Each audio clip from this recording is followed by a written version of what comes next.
Dear students, welcome to EPG Pathshala. Today in this module, we will be discussing about waste collection with special emphasis on collection routing and collection crew. Waste is nothing but any unwanted or unused material that is discarded into the environment. Underdeveloped countries and developing countries, they discard the waste into the open environment without any protection. As a result, it causes a lot of environmental and health hazards to the humans as well as animals. To have a proper management or to avoid the consequences of the waste on the environment and health, you need a proper waste management plan. Now, waste management plan involves a lot of steps, starting from waste generation, waste collection, its transfer and transport, waste processing, waste treatment, and finally disposal in a controlled environment, nothing but a landfill. Now, in this module, we will be discussing about waste collection. Now, waste collection is the second step or the major step in waste management plan. It involves almost 60 to 70% of the total cost which is involved in waste management. It is very crucial and you have to do it in a proper way. Now, waste collection, it is done in many different steps, like it involves the selection of a proper storage container, proper crew, and how it is routed, how they are collected, they are brought and then segregated.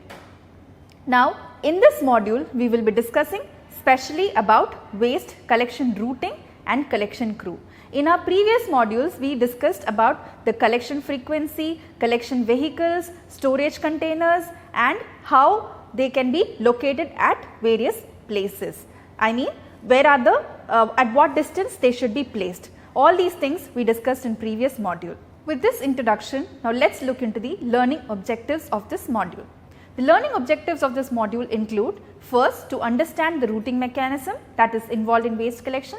Then we will study about the waste collection crew, its organization and the operation mechanism. Then we will calculate the waste collection time and the number of vehicles used in waste collection. Now, let's begin with collection frequency. Collection frequency is nothing but the rate at which the waste is collected from a collection area. The collection frequency depends on a number of factors like the population, community, requirement of a locality, then lifestyle, income groups and climatic conditions. Now, population, as you know, it is very clear. Higher the population, more will be the waste generation, and the frequency of collection should also be very high. Now, community also demands what is the nature of community. For example, it is a rural community or it is an urban community. Accordingly, also the waste collection frequency varies. Now, the requirement of a locality is another important factor that determines the collection frequency. For example, residential area requires frequent collection. Unlike your other places like the commercial area or institution or industries where the waste collection will be less. So, always residential area will require frequent waste collection, and moreover in residential area you will have a lot of biodegradable waste generation. Hence, you have to involve more people and it should the waste should be collected every day. Likewise, if you talk about an urban area, which I have already mentioned earlier, the urban area, the amount of waste generation will be high. Like there can be a lot of packaging materials and other e-waste, and a lot of waste will be generated according to the lifestyle or income group. So, that is why like urban area it generates more waste, and there you need a frequent collection than your rural areas. Then comes your income group and lifestyle. Now, when you talk about the income group, the average waste collection frequency or the rate of waste collection is directly proportional to the income levels. Certain reports say that the low income countries showed low collection rates, that is around 41%, while the high income countries showed 98% of waste collection. High income groups tend to waste a lot of waste materials like food, clothes, furnitures and other used materials. It can be other computer items or e-waste too. Also, income favors them to buy, replace and dispose of old ones. Hence, you have to go for frequent waste collection. Also, these areas, they generate a lot of packaging material, which even I have mentioned earlier, and hence the frequency of collection is more. Then let us discuss about the climatic conditions, how climatic conditions influences your waste collection. Now, in a hot humid climate, the waste collection must be frequent because the rate of microbial activity will be very high and the decomposition rates will be faster. So, because of that, what will happen? Bad odor or foul smell keeps generating and you can find a watery liquid oozing out of the waste. Hence, you have to dispose of the waste every day and the collection frequency or the collection should be done every day. Now, the climate also necessitates at least twice or thrice collection of waste. Now, this is applicable for putrescible material too. Now, what is a putrescible material? Which can degrade or which rots very frequently. So, if you have a putrescible material, with this also involve frequent collection. Now, let us look into the collection frequency and health. How is health influenced by the collection frequency, or how collection frequency directly affects the health? Now, as you all know, the health of a worker or a residential or a person staying in a residential area, it is directly or indirectly connected to collection frequency. When you have a lot of waste that is accumulated in heaps and it is not collected, then what will happen? It will attract a lot of insects and vectors which will carry a lot of diseases to the human beings who are staying in the locality. So, the potential exposure of householders and waste collectors to health risk is higher when the waste is collected at extended frequency. I mean, after a long period of time, if you start collecting your waste once in a week, then more problem will be there related to health. Now, certain reports also say that waste stored for a longer period of time in open bins favors the growth of mites, maggots and bacteria. The decomposition of waste by these organisms also releases a lot of endotoxins which when inhaled might cause lung inflammation. The collection frequency is also determined by the storage containers. Now, the requirement of containers will determine the collection frequency. According to the population and quantity of waste generation, the number of containers should increase. Now, again, open containers will necessitate more frequent collection than your sealed containers, because open containers, what will happen is lot of flies and mosquitoes and everything will start breeding, and lot of animals also will dodge into and create a mess. So, open containers, if it is there, then you have to have a frequent waste collection compared to a sealed containers. The other factors that determine or affect the collection frequency is if you inappropriately estimate the waste generation, and if the waste generation is irregular, then it will automatically increase the overall cost of waste collection. So, you have to do a proper planning and also segregate the waste at source. If you do so, the waste collection cost will minimize and it will be reduced to a greater extent. Now, this table shows the advantages and disadvantages of the collection frequency. If you see the potential advantages, if you do once per week collection or less than that, the cost is less and it requires less fuel. And if you talk about the disadvantages, it is improperly stored waste can create odor and vector problems. Favorable conditions can be where you can go for once per week collection is in cold and moderate climate you can go for once per week or less than that. Now, when you do twice per week collection, the advantages will be it will reduce litter, it will reduce storage requirement, but the disadvantages, it is more expensive and it will require more fuel. This is favorable for warm climates. Now, when you talk about more than twice per week collection frequency, again this will reduce litter, it will reduce the storage requirement. On the other hand, disadvantage will be it will be more expensive and it will require more fuel. Now, this is favorable for places where you have dense population. I mean the population density wherever it is high, that demands more collection frequency or more frequent collection frequency. Now, let us discuss about the collection route or collection routing. The route planned by a collection crew to collect waste in a specific area is called as collection routing. Now, if you have a proper planning of the collection routes, this will again decrease the overall cost of labor. It will decrease the overall cost of waste collection. I mean, it will not involve additional labor cost, and it will also conserve energy by minimizing the vehicle fuel consumption, and it will also reduce the working hours. The size of each route will be decided based on the amount of waste collected per stop, distance between stops, and the loading time. Now, traffic conditions also influence your route. Now, barriers such as railroads, embankments, rivers and roads with heavy traffic congestion can be considered to divide the routes into small areas. Now, proper planning will again improve the efficiency of collection, and it will decrease the cost. Now, it will also help the supervisor to track the collection crew, and the success of waste collection will always depend upon the collection crew and the equipment requirement. Now, once the collection crew is formed, it is essential for a solid waste manager to lay down the collection route. If the routing is not done in a proper way, or improper routing will always result in ineffective waste collection. Now, the collection route is said. Now, how is the collection routing laid? The collection routing is laid or decided after several trials of motion time experiments.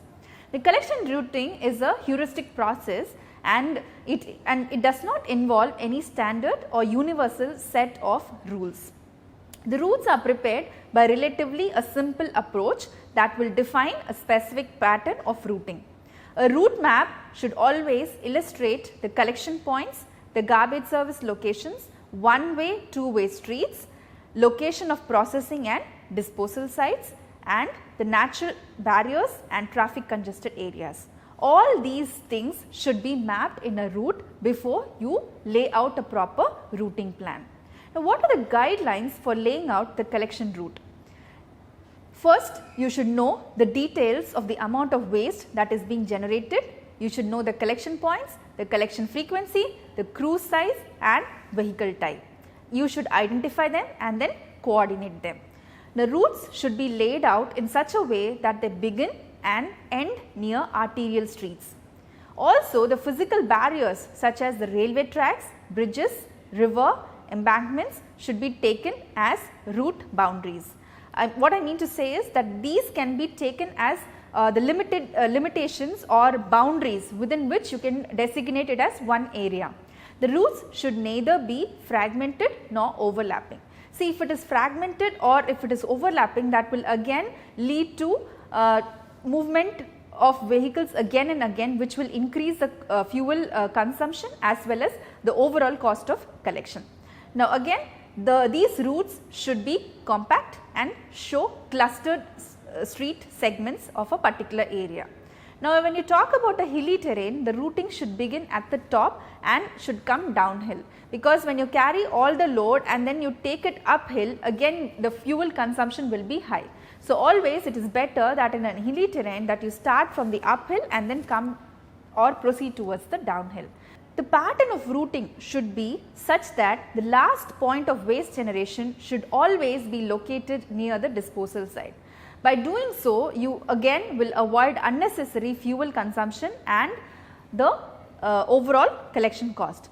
Now, areas suffering from heavy traffic congestion should be visited during the early hours of the day, so that the unnecessary rush and traffic congestion can be avoided. Likewise, areas that generate a large quantity of waste should be visited during the first part of the day. One-way streets should begin at the upper end of the street and always should end in the down street through the looping process. Dead-end streets can be serviced at T-junctions, that is intersecting segments. Now, the collections involving both sides of the streets should require long straight path before anti-clockwise turning. One-sided collections can be routed with many anti-clockwise turns around the blocks. Scattered pickup points with small quantity of waste generation should be attended in one trip on the same day. Now, let us discuss about the various steps that is involved in establishing a collection route. They include 1. preparation of maps showing the points of waste generation. Second, preparation of information summary table. Then preliminary route, that is preliminary route layout. Then development of balance routes after trials. Now, once the routes are laid down on the paper, they are given to the collection crew for implementation. Now, with field experience, the route is modified and it can be entered into the database as a new route. For example, always whatever you put it in the map, that will not be same when you go to the field. So, as and when you go, if you have any problems with the routing that has been done over map, you can always add on the field experience and you can modify the route at any time. A schedule is prepared for each route with details of location and sequence of pickup points, and this will be provided to the collection crew. Now, every truck driver should maintain a route book which he uses to check the location and record the problems that are associated with them.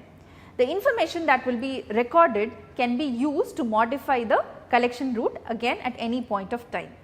Now, generally motion time experiment or motion time measurement is the standard method or procedure which is used to develop a solid waste collection system.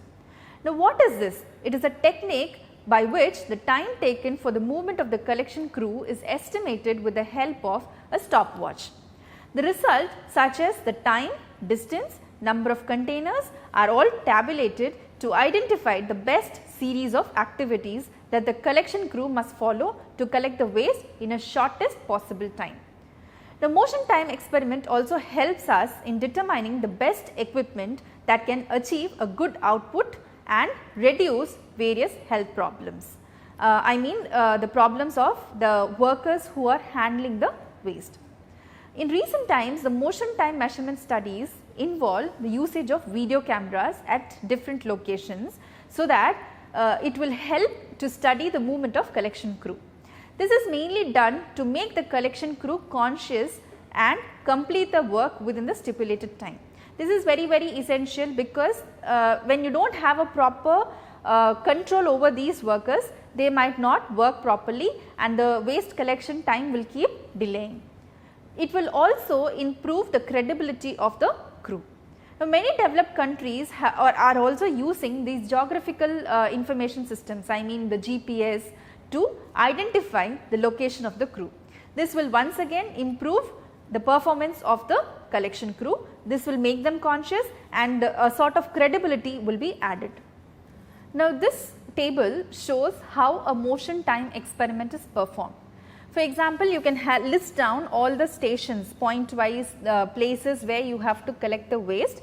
On one side, you can note down the time of arrival and departure of the collection crew. You can note down the kilometers and the number of containers in that particular limit or within between each stop. Then you can also note down the collection time. Then what is the trip time to the next station? All these things if you know, then it will help us to identify the exact time that is required for collection of waste between two stops. Also, you should know what is the total weight of the waste or total load in tons. You should know how much waste is being generated in each locality or each station. Now, let us discuss about the type of collection routing. Now, majorly if you see, there are three types of collection routing. One is your macro routing, micro routing and districting. In a macro routing, it is a process by which the total area will be divided into routes in a way that it represents the collection of a single day. The amount of waste collected per point distance between point loading and unloading time and traffic condition will determine the size of the route. Now, barriers like rivers, roads, railway tracks and traffic signals can be used to divide the routes into territories. Since macro routing balances the size and shape of the route area within the limits of the barrier, they are also called as route balancing method. Now, the second type of routing is micro routing. The specific path to be covered by each crew and the collection vehicle per day will be defined by the micro routing. So, as such if you see, macro routing will be broad, and for a particular territory or for a particular area, it will divide into small areas with proper barriers and other boundaries. Now, within that, each collection crew, what are the streets, how many streets a particular collection crew should go or carry out, that will be defined by your micro routing. Now, micro routing is laid based on the results of macro routing. The third type of routing is your districting. Now, when the area is large enough and it is not possible for one collection institution to handle the waste generation, then you can divide the area into many different zones and you can give the contract or tender to different institutions. For example, a metropolitan city like Delhi, it is very huge and one institution or organization cannot handle the waste. In that case, what you have to do is divide the metropolitan city or Delhi into different zones, maybe the north zone, south zone, east zone, west zone, and then each zone can be allocated to a separate institution and they will be responsible for the collection of waste in that particular area. Now, to facilitate efficient waste collection, the area is divided into smaller sections. That is what I told you, and I have already given you an example of a metropolitan city. Now, let us discuss about the collection crew. Now, what is a collection crew? It is nothing but the person who is involved in collecting the waste from house to house, person who is involved in transferring the waste from the small vehicles into trucks or from trucks and taking it into the transfer station or the disposal site. All these are considered as the responsibility of a collection crew, and people who are performing this are put together and called as a collection crew. Now, collection crew can generally consists of 8 to 12 persons and they are headed by a supervisor. The size of the crew will again vary from community to community, region to region, amount of waste generated in a locality and waste collection frequency. And also the method of waste collection which is involved between the houses, the size and type of collection vehicle, route characteristics, all these things will determine the size of your collection crew. Another important factor that will determine the collection crew is the labor and the equipment cost. Now, the crew size increases when there is an increase in the rate of waste generation. Less collection frequency also increases the crew size because the quantity of waste generated per individual stop will be high. Now, the crew size has a great effect on the collection cost because it will lead to improper collection frequency, segregation of material at source and implementation of automation in collection. Now, let us discuss about the cost involved in waste collection. Now, as I mentioned earlier, around 60 to 70% of the total cost is borne by waste collection. Now, cost of collection containers, collection vehicle, labor charge of collection crew add to the overall cost of waste collection. Now, the labor charges depend upon the crew size, service time, travel time and discharge time. Again, the cost of labor will vary from city to city or town to town or a large city to a small town. Example, in a large city with narrow lanes and heavy traffic congestion, the collection vehicles will require minimum of 4 persons per vehicle to manually collect the waste, which will again add to the cost of labor. But on the contrary, if you see a small town with less vehicle congestion and more space, vehicle with 1 person is sufficiently enough to handle the waste. This will reduce the cost. Again, if you talk about the vehicles, the mechanically loaded system involving 1 person per crew is considered to be cost effective. And when you talk about maintenance, the maintenance of storage container, collection vehicle, compactors will also add to the cost of collection. And if you have the waste is commingled or source separated waste, accordingly it will have the different cost. If you talk about the commingled waste, it will add to the cost when compared to a source separated waste. Now, let us discuss about how to analyze the collection time. Now, the collection time is calculated as per the formula y is equal to a plus b plus c into d plus e plus f plus g. Now, y is the total collection time, A is garbage to route time, B is actual time for collecting the waste, C is the number of trips to disposal site, D is time to drive fully loaded truck to disposal facility, to unload them and to return back to the collection area. E is nothing but the time to drive the garbage at the end of the trip. F is the official breaks including the lunch breaks, restroom visits, etc. G is the lost time, such as the time lost during traffic jams or breakdowns or unavoidable congestion is calculated or designated as G. Now, F plus G is nothing but off route time, that is usually a fraction of Y. A, B and E are the function of distance and speed, B is a function of number of customers, time per customer and number of loads, and C is a function of capacity of the vehicle and its compaction ratio. Now, you can also calculate the number of vehicles that is required for collecting waste from a specific area, and it is calculated as per the formula N is equal to SF by XW. N is the number of vehicles that is required, S is the total number of customers that is being served per week, F is the collection frequency, X is the number of customers truck can serve per day, and W is number of work days per week. Now, finally, let us look into the management of collection system. The main objective of managing the collection system will include protection of public health and maintain cost effective services, management of collection system that can be done by both private and public entities. Now, the advantage of a private entity is it rarely faces the monetary problem. They will not have any financial problem and they will be capable enough to bear the expenses related to purchase of containers and collection vehicles. Moreover, in a private entity, the labor charges are well taken care of in addition to the flexibility in maintaining the collection crew. Now, in India, the private entities are generally authorized by the government through franchise of service agreement. The significant role is also played by the public entity or government entity. In countries where both public and private entities work hand in hand, the efficiency of waste collection is high, or it will increase the waste collection efficiency. To summarize, at the end of this module, we have discussed about what is collection frequency and what are the factors that are influencing collection frequency, like your population, community, climatic conditions, income group, etc. How every individual factor influences your collection time. Then we discussed about the different collection routing mechanisms, starting from various guidelines.